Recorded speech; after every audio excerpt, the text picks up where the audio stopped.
Welcome from one second to another video. हा video खूप महत्त्वाचा आहे। या व्हिडिओमध्ये आपण आजच्या काय महत्त्वाच्या अपडेट्स आहे, अजून काही त्या अपडेट संदर्भात जाणून घेणार आहोत। उदाहरणार्थ म्हणजे फॉर एक्झाम्पल जी कोर्टामध्ये याचिका होती, कोर्टामध्ये एक याचिका पडलेली आहे, त्या याचिकेचा निकाल सुनावणी जी आहे त्या याचिकेची सुनावणी निकाल काय आला तो त्या संदर्भात।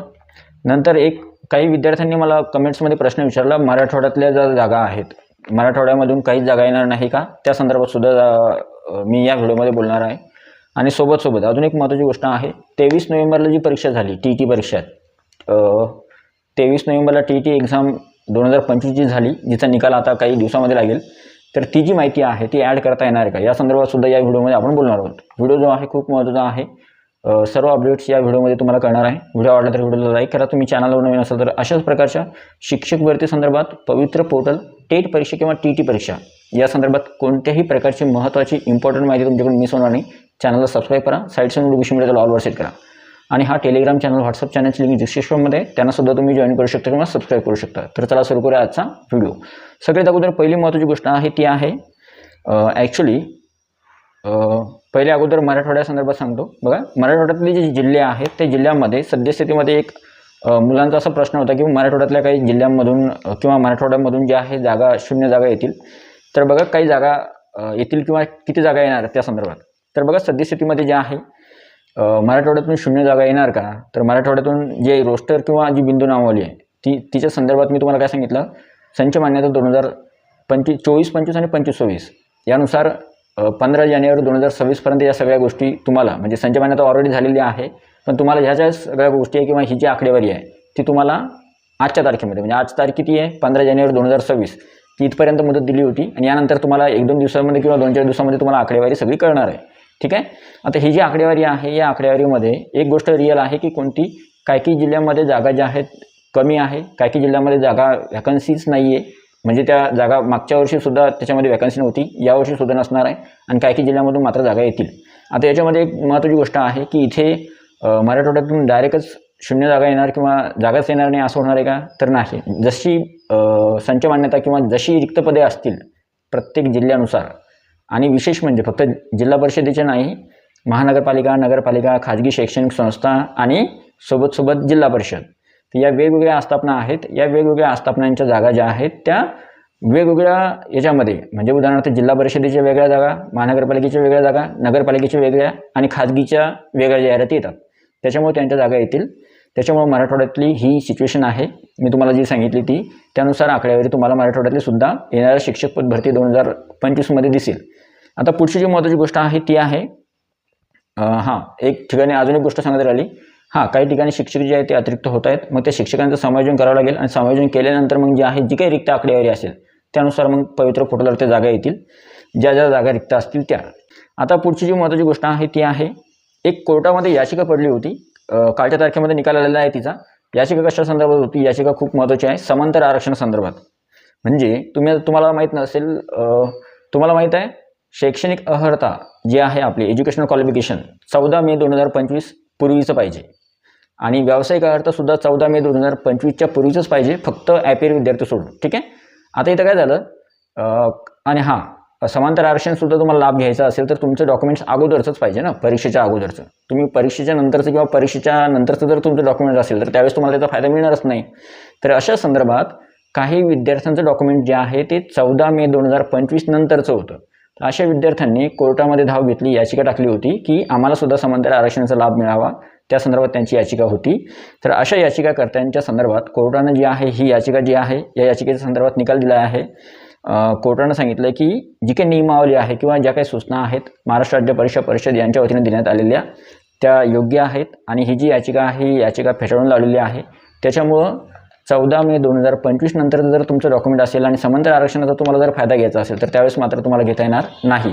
अगोदरचं जर तुमचं डॉक्युमेंट असेल तर त्यावेळेस तुम्हाला फायदा मिळेल, अन्यथा तुम्हाला मिळणार नाही। म्हणजे परीक्षा किंवा परीक्षा देण्याच्या अगोदर किंवा परीक्षेच्या जी काही डेडलाईन आहे 14 मे 2025, तर ती डेडलाईनच्या अगोदरच तुमचं डॉक्युमेंट असेल तर तुम्हाला त्या गोष्टीचा फायदा मिळेल। ठीक आहे, आणि तुम्ही समांतर आरक्षणाला यशसुद्धा करणं खूप आवश्यक आहे, ज्यावेळेस तुम्ही टेट परीक्षेचा फॉर्म भरला होता त्यावेळेस। आता पुढची एक अजून एक महत्त्वाची गोष्ट आहे ती आहे, काही विद्यार्थ्यांचा प्रश्न होता की 23 नोव्हेंबरला जी TET परीक्षा झाली 23 नोव्हेंबर 2025ला, आता त्या TET परीक्षेची अंतरिम उत्तर सूची आली, नंतर आता फायनल आन्सर की सुद्धा आली. फायनल आन्सर की आल्यानंतर काही विद्यार्थी आता पासआउट होतील त्या परीक्षेमध्ये, आणि पास झाल्यानंतर त्या विद्यार्थ्यांचा प्रश्न असा होता की सर आम्ही शिक्षक भरती 2025मध्ये ही माहिती ॲड करू शकतो का, म्हणजे पवित्र पोर्टलवर रजिस्ट्रेशन करताना किंवा मग येणाऱ्या काही दिवसांमध्ये या गोष्टी आम्हाला ॲड करता येईल का, किंवा त्याचा आम्हाला फायदा मिळेल का.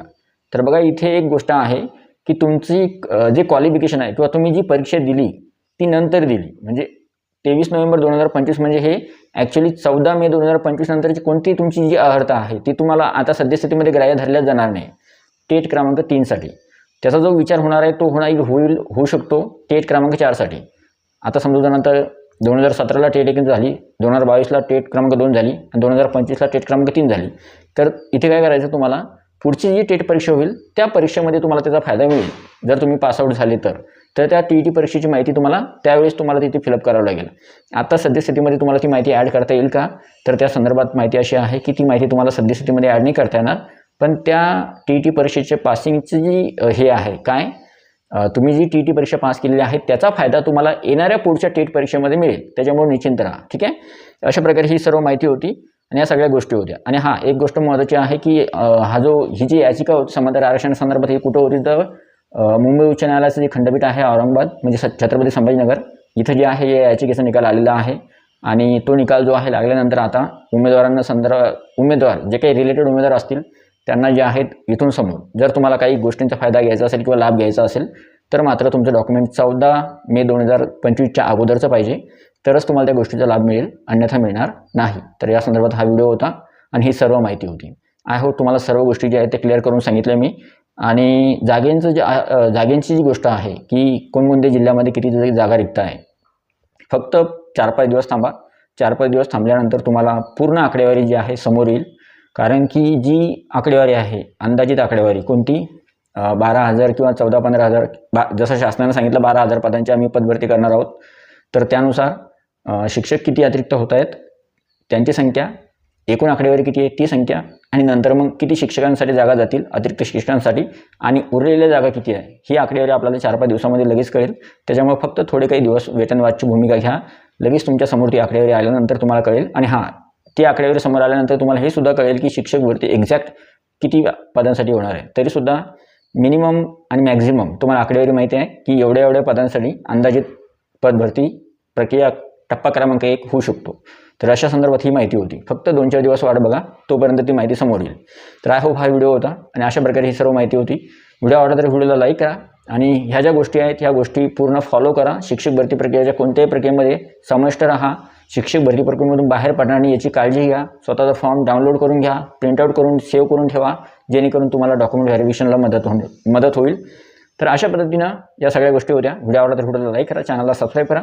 शिक्षक भरती संदर्भात पवित्र पोर्टल टेट परीक्षा किंवा TET परीक्षा संदर्भात माहितीसाठी चॅनलला सबस्क्राईब करा. साईटचं नोटिफिकेशन मिळतं ऑल ओव्हर सेट करा, जेणेकरून तुमच्याकडून कोणत्याही प्रकारचं महत्त्वाचं नोटिफिकेशन मिस होणार नाही. तर भेटूया पुढच्या व्हिडिओमध्ये. तोपर्यंत व्हिडिओ बघितल्याबद्दल thank you so much. Take care. Bye bye.